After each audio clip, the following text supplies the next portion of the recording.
Najprej hvala gospodu Dušanu Kožuhu za darovano sveto mašo. Sedaj pa pričenjamo z drugim delom slovesnosti, ki jo bom povezovala Katja Albrecht. Spoštovane gospe in gospodje, začnimo s himno Republike Slovenije.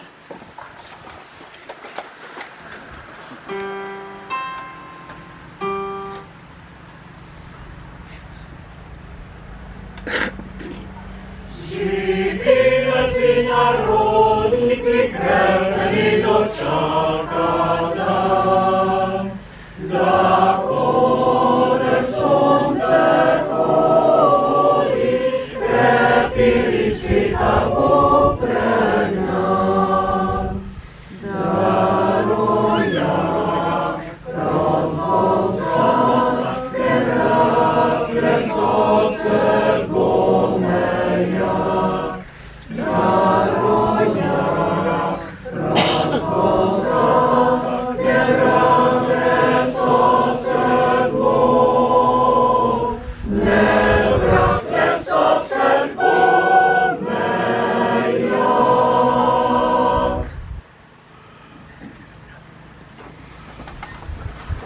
Spoštovani svojci Antona in Miroslava, spoštovani gospod Igor Bavčar, notranji minister Demosove vlade, spoštovani gornjelogaški župnik gospod Dušan Kožuh, spoštovane poslanke in poslanci Državnega zbora, spoštovani obiskovalci in obiskovalke, dobrodošli na današnji spominski slovesnosti.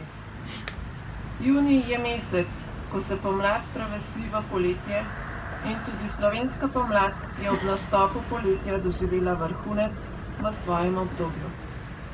25. junija 1991 je bila razglašena neodvisna samostojna država Republike Slovenije. Vojna, ki se je začela z razorožitvijo teritorialne obrambe takoj ob nastopu prve demokratično izvoljene Demosove vlade, pa je z odkritim napadom JLA na mejne prehode pokazala svoj pravi obraz.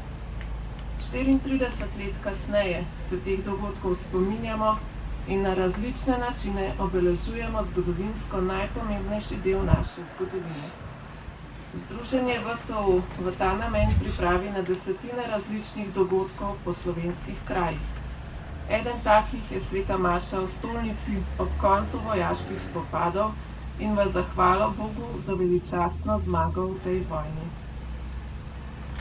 Tukaj, na Cesarskem vrhu, pa se po vsem tem praznovanju umirimo in se spoštljivo spomnimo vseh, ki so jim bila v tej vojni vzeta življenja. Še posebej se na tem mestu spomnimo pokojnih Miroslava Molka in Antona Žaklja, ki sta tragično preminula tukaj spodaj na križišču. Njihov spomin bodo počastili nastopajoči. Trobentač Robert Albrecht, tenorist Jože Oblak ob spremljavi Medarda Šviglja in že tradicionalno obrtniški mešani pevski zbor Notranjska. Najprej pa prosim predsednika občinskega odbora VSO Logatec, gospoda Jožeta Leskovca, za pozdravni nagovor.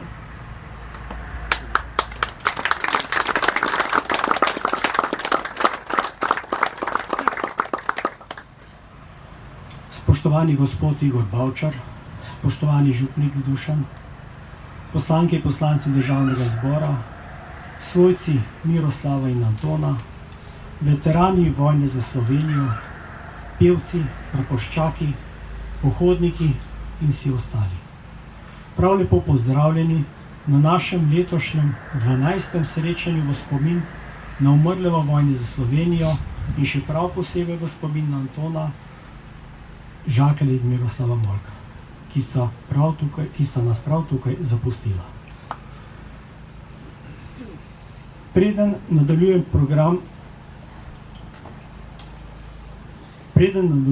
predlagam, da se z minuto molka spomnimo vseh prej omenjenih in vseh že pokojnih, ki so takrat stali v bran domovini. Spomnimo pa se tudi gospoda župnika Janeza Petriča, ki je pred 5 leti maševal na tem kraju in v tem tednu odšel k svojemu stvarniku.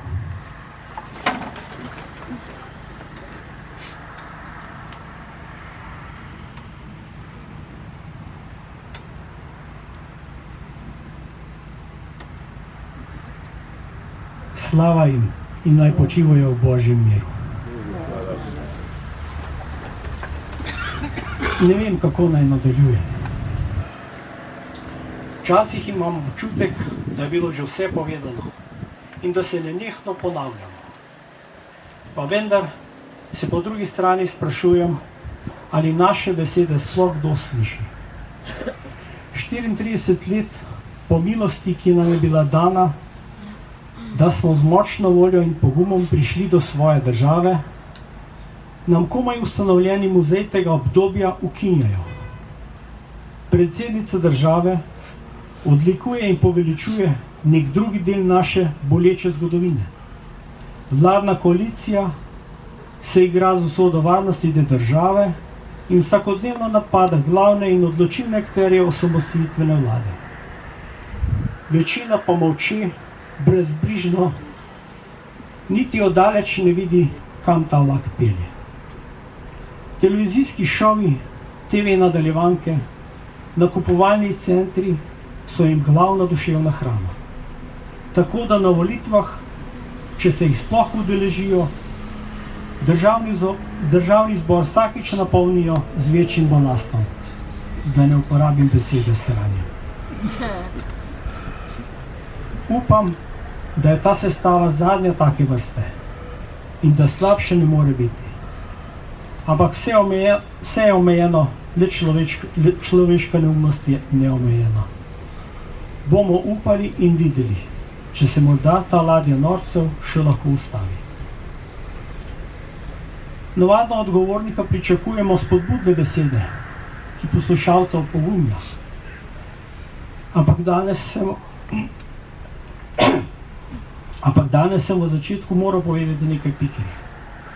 Sem upravičeno jezen nad stanjem v državi, za katero sem bil tako kot Miro in Zvone pripravljen dati vse. Včasih obupam in bi se kot večina naraje umaknil daleč stran od javnega življenja. Spet drugič si rečem, ne bodi tiho in pričuj. Tudi zato že 12 let vztrajam tukaj z vami, kljub neurejenemu financiranju društva strani lokalne skupnosti.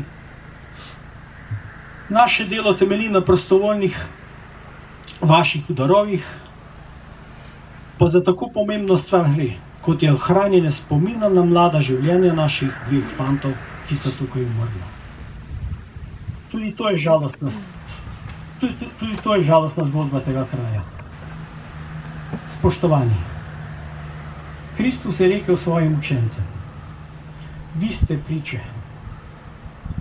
Tudi mi smo priče velikega rojstva domovine in kot taki smo dolžni pričevati o rojstvu naše države Slovenije. Nenehno kot molitev rožnega venca ponavljati besede ponosa in veselja o naši domovini.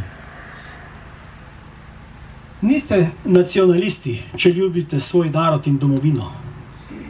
Ne nasedajte puhlicam o velikem boju partizanskih čez za samostojno Slovenijo.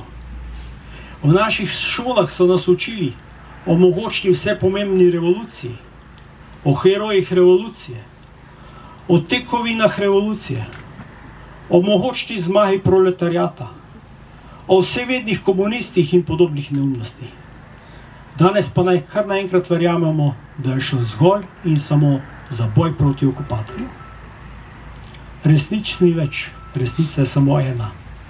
In ta bo kljub vsemu kljubovala nad lažjo in ta bo zavedno zapisana v zgodovino naroda. Na koncu bi se rad zahvalil gospodu Igorju Bavčarju, ki je v zadnjem hipu vskočil na mesto gospoda Jelka Kacina, ki je bil nažalost v zadnjem trenutku do druge obveznosti. Hvala gospodu župniku Dušanu za darovano mašo. Hvala pevcem Notranjske, hvala tenoristu Jožetu Oblak in pianistu Medardu Šviglju, hvala praporščakom, hvala Robertu Albertu z njegovo trobento, hvala Katji za povezovalne besede, hvala vsem dragi obiskovalci, ki ste danes prišli. Čisto za konec še iskrena hvala moji zvesti ekipi sodelavcev za vašo pomoč pri organizaciji prireditve. Hvala in Bog živi našo domovino Slovenijo.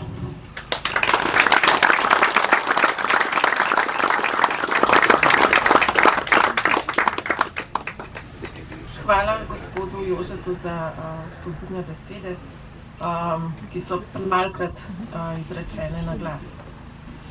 Tenorist Jože Oblak je pred leti že sodeloval na naši prireditvi. Danes se je znova odzval našemu povabilu in s seboj pripeljal še pianista Medarda Švilja. Predstavila se bosta z arijo iz gorenjskega Slavčka.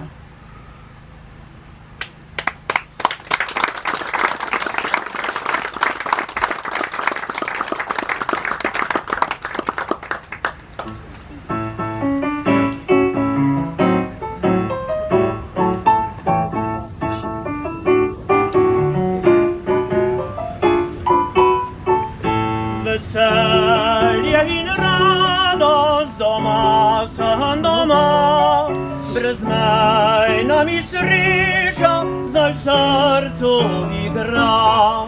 Triglava pozdravljam, višavo lepo, in skoro pogiba kolena pred njo.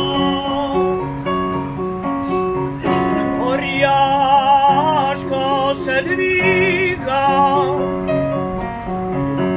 oblake svetli, po nas je indika slovenske zemlji.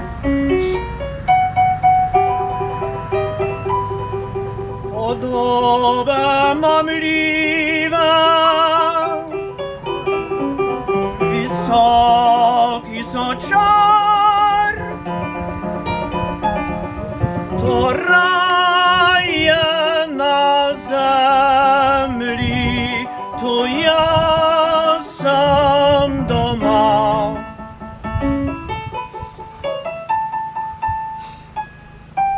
O sreča, veselje, pri tebi sem zdaj, da spet domovine obdajam raj, da spet domovine užival,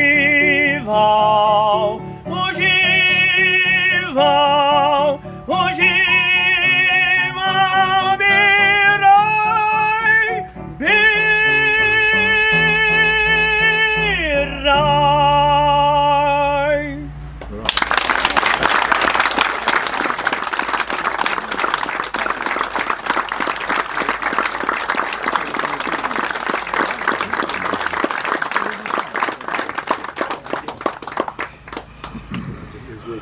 Ob lanski slovesnosti je pesnik Igor Pirkovič prav za to priložnost napisal pesem Miroslavu Molku in Antonu Žaklju v spomin.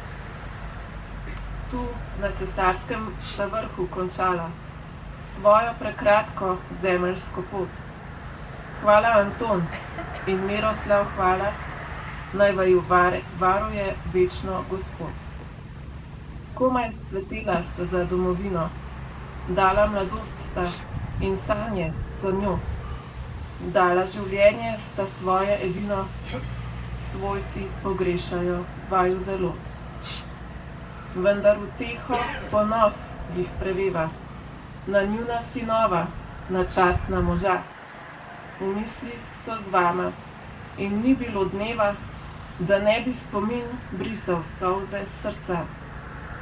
Ko nam bo solzica stekla po licu, v vajin spomin naj obrišejo dlan, ker sta domovine odzvala se klicu in nista, ne nista, umrla za manj.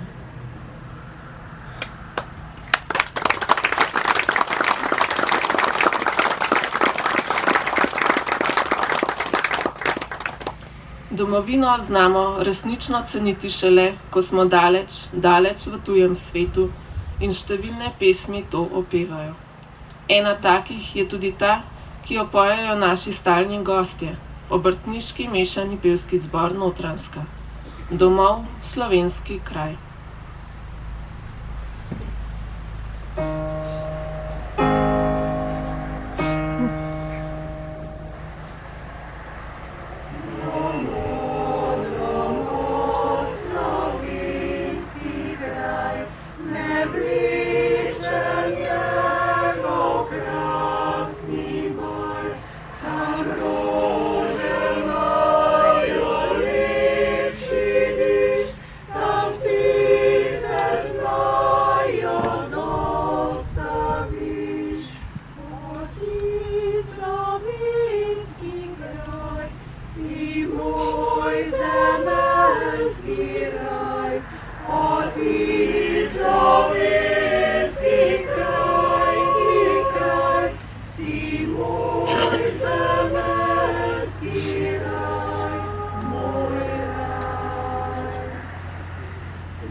Hvala zboru Notranjska za ubrano pesem.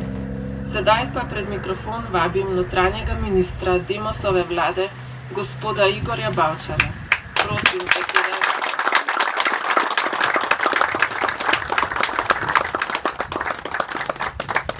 Gospe in gospodje, veterani, veteranke, soborci, soborke, lep pozdrav.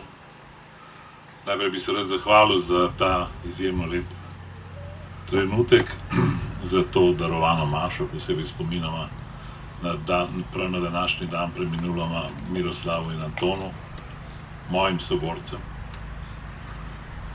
soborcem, ki sta tu tragično izgubila svoje življenje.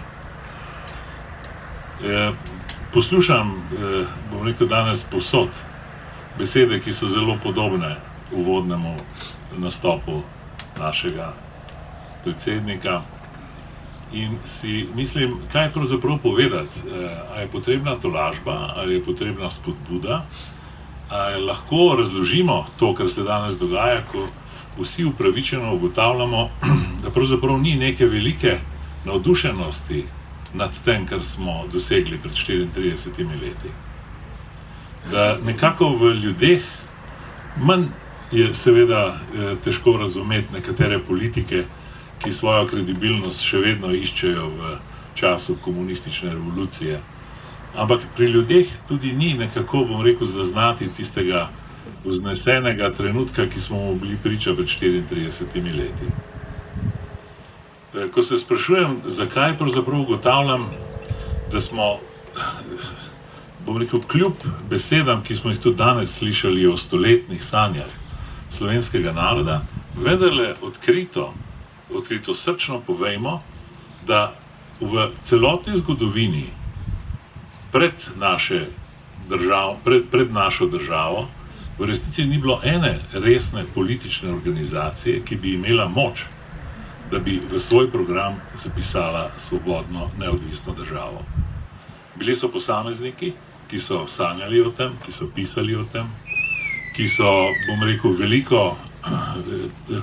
veliko diskutirali o teh vprašanjih, ampak že ko smo pri teh vprašanjih, je treba vedeti zgodovinsko, da smo v vse te zveze, v katere smo vstopali, vedno vstopali bolj z nekim naključjem in bolj po sili zgodovinskih razmer kot z našo voljo. V Avstro-Ogrski smo bili, če danes se spominjam mojega deda, on je bil kar zadovoljen. takrat je bila agrarna reforma, dobili so zemljo, slovenske šole, služboval je v avstro-ogrski vojski v slovenskem polku pod slovenskimi poveli, ki jih v Jugoslaviji ni bilo v času jugoslovanske armade. Pa vendar je ta avstro-ogrska, ki se je njemu zdela večna, trajala samo 51 let. Obe Jugoslaviji, v katerih smo bili, so trajali nekaj čez 70 let. V SHS smo vstopili tako, da so Korošce poklicali z Dunaja in je prišel v Zagreb na ta ustanovni sestanek. Tukaj ni bilo neke velike slovenske volje, nekega referenduma ali pa bom rekel nekega ustanovnega političnega organa, ki bi o tem kaj sklenil.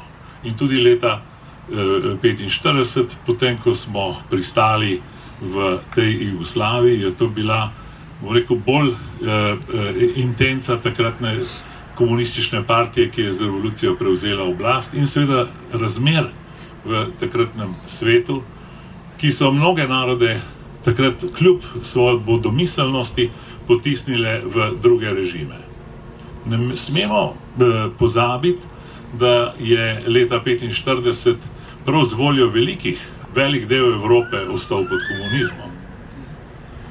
Še Churchill ni pustil, da bi poljski piloti, ki so bili eni najboljših vojaških pilotov v bitki za Anglijo, korakali v veliki zmagoviti paradi v Londonu, zaradi tega, da se ne bi zameril Stalinu. Čeprav je po drugi strani že snoval napad, katerega načrt se je imenoval nepredstavljivo, unthinkable, kjer je hotel prepričati Roosevelta, da bi Ruse vrgel nazaj na zgodovinske meje Poljske. Pa vendar mu to takrat ni uspelo. Tudi pri nas je bila podobna situacija. Naše katoliško vodstvo in domobranci so si ves čas upali, da bo prišlo do invazije v Dalmacijo ali Istro, da bi na ta način, bom rekel, z zavezniškimi silami oblikovali neko drugačno, ne pa komunistično državo, vendar do tega ni prišlo. Ampak v tej bitki za moč, za interese, so vsi kalkulirali na vse strani. Malo vemo o tem, da je na marčevskih pogovorih 1943 Tito poslal Džilasa, Velebita in Popoviča v Zagreb, da so s von Horstenauom diskutirali o tem, da če pride do invazije v Dalmacijo ali Istro, da bodo partizanske enote stopile skupaj z Nemci v obrambo obale. Zakaj? Zaradi oblasti. Zaradi tega, da lahko, bom rekel, nemoteno, ker so vedeli, da prihod zavezniških sil v takratno Jugoslavijo pomeni seveda konec revolucije. Žal smo bili pogosto v zgodovini predmet teh trgovin. Z Rapalsko mejo so nam odrezali, bom rekel, skoraj polovico države in tako naprej. In veličina teh dogodkov izpred 34 let je, da je končno prišla zmagovita politična garnitura v Demosu, ki je imela jasen program, do katerega se je težko prekopala. Jaz sem vodil v vladi, bom rekel, skupino, komisijo za osamosvojitev. Prvi predlogi so bili za konfederacijo, ker sami nismo imeli, moji sodelavci niso imeli dovolj poguma, da bi mislili svet v neki samostojnosti. Poleg tega je bilo celotno okrožje okoli nas nenaklonjeno samostojni Sloveniji. Baker je povedal Ruplu in Kučanu v Beogradu, da nikoli ne bomo dobili samostojnosti. Ameriški veleposlanik Zimmerman, ki je prišel v Slovenijo, se ga dobro spomnim, v moji pisarni, je rekel: vi sanjate, mladenič, dobesedno s temi besedami, vi nikoli ne boste samostojni. Vse socialistične vlade, ki so takrat prevladovale v Evropi, so bile proti, da bi dobili neko samostojno državo. Ne toliko zaradi nas, kot zaradi Rusov. Ker so se bali razpada Sovjetske zveze, bali so se, kaj se bo iz tega izcimilo, in na ta način, bom rekel, so bili proti temu, da tudi druge večnacionalne države razpadajo. In bom rekel, v nekih okoliščinah in združitve Nemčije, in padca Berlinskega zidu, in bom rekel, vsega tega, kar nas je, in seveda potem decembra 1991, ko se je tudi za našo samostojnost v bistvu razpadla Sovjetska zveza, je bil tudi tisti trenutek, ko je slovenska politična oblast, bom rekel, naredila program osamosvojitve in šla na referendum. Mi smo prvič v zgodovini z referendumom Slovenk in Slovencev dosegli in si zapisali svojo samostojno pot. To je izjemna veličina. In potem smo imeli še 2 referenduma. Prvega o NATO, o Evropski uniji in drugega o NATO. In na obeh smo dosegli večino, 2/3 in več. In to so tisti temeljni kamni, ki nam dajo neko gotovost. Če smo prej gotovost iskali v nekih večnacionalnih državah in tako naprej, zdaj smo v družini svobodnih narodov in narodnosti in bom rekel, držav Evropske unije. Ampak ta svet, v katerega smo takrat vstopili, je danes drugačen. Postaja drugačen. Lahko se zgodi, da bodo ti temeljni kamni spet predmet, bom rekel, velikih nihanj in mimogrede se lahko zgodi, da se poleg Brexita, ko je Velika Britanija odšla, da se marsikaj zgodi tudi s to Evropo, ki je zaspana, ki je prepočasna, ki, bom rekel, je v teh svojih notranjih razlikah ne zna najti tistih skupnih imenovalcev, ki bi jo potegnili naprej. In tudi vprašanje NATO. Veste, zgodovinsko gledano, bom povedal samo en primer, ko je šlo za končne bitke v drugi svetovni vojni. Eisenhower, ki je bil, bom rekel, poveljujoči zavezniških sil, prepovedal Montgomeryju, da gre iz Porurja v Berlin, čeprav bi prišel bistveno hitreje, kot bi prišli Rusi. Ampak je pustil, da je Sovjetska zveza oziroma armada zavzela Berlin in ta del Nemčije. Pozneje je v pismih Churchillu razlagal, da je to storil zato, ker je čuval ameriška življenja in zavezniška življenja. Res je, v bitki za Berlin je padlo skoraj 400 000 Sovjetov. Ampak, hočem vam povedati, tudi danes Trump, ki je, bom rekel, zelo kontroverzna oseba, govori o tem, da se Američani ne bodo borili za eno majhno državo in izgubljali svoje življenje. Vse ta vprašanja so tu. Vse to, kar se nam je zdelo leta 1991, da je za vekoma in veke odpravljeno, je nazaj tu. In zato je pomembno, da imamo svojo državo. Samo lastna država nam omogoča, da se v teh kritičnih časih lahko znajdemo, se zmenimo. In jaz sem seveda ob vsem tem, ko je v tej notranjem prerivanju, ko Bog pomagi, še zdaj nismo pokopali vseh mrtvih in nam prav Evropska unija nalaga z novo resolucijo, da vendarle, bom rekel, se spremenimo in tukaj se vidi, kako dobro je, da imamo končno neko zvezo, ki pozna te vrednote, ki nam še vedno manjkajo. In zato mislim, da se je vredno vztrajati in očuvati to edino, kar imamo vsi, in to je naša lastna država. Naj živi Slovenija.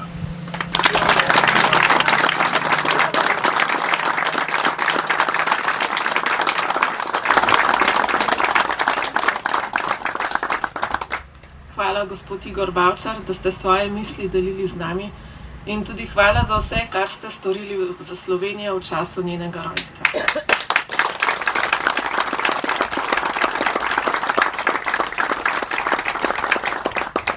Sedaj pa ponovno vabim tenorista Jožeta Oblaka in pianista Medarda Šviglja, da z glasom in glasbo polepšata današnjo slovesnost. Bodi zdrava, domovina, mili moj slovenski kraj.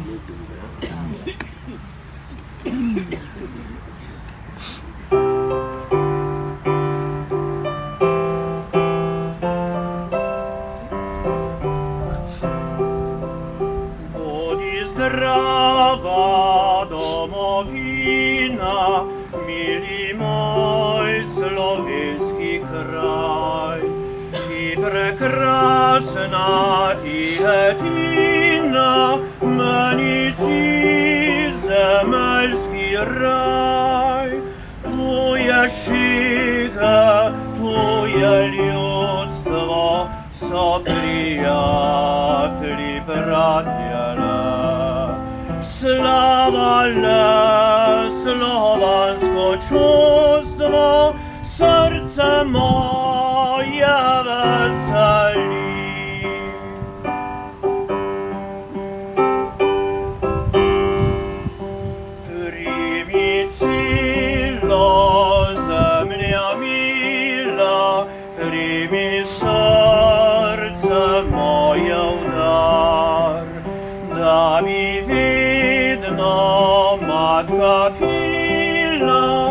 nepozabljena nikdar, da bi vidno matka bila nepozabljena nikdar.